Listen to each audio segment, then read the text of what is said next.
Europe is where most people have one of the best meals of their life, but it's where I had one of my worst.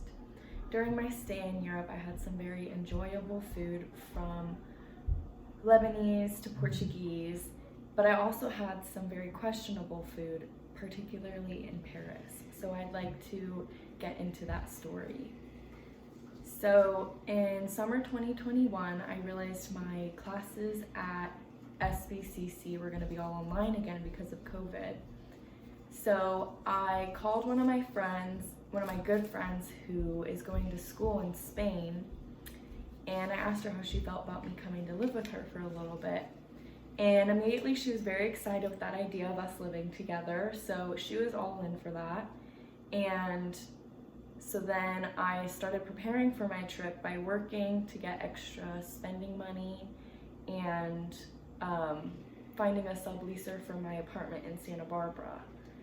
So finally I found a subleaser and all worked out. She was coming on exchange from Germany and I was going to Europe, so it's kind of like we were swapping.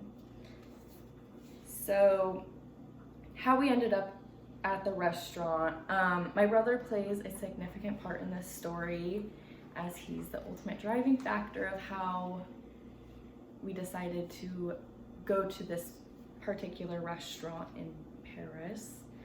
So my brother randomly calls me one day and he said him and his friends were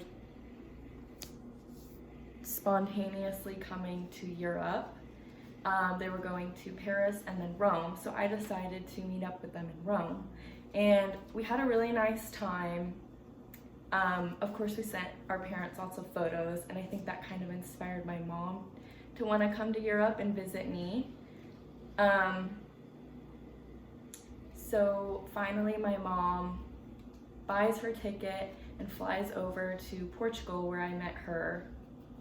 And we spent a few days in Portugal, which was really nice, and then flew over to Paris. So my brother was in Paris a few weeks before I met him in Rome, and he had some recommendations for restaurants. So one day my mom and I were walking around and we were really tired from walking, so we were looking forward to a nice sit-down restaurant meal. So we went to the restaurant that he mentioned to us and said was really good.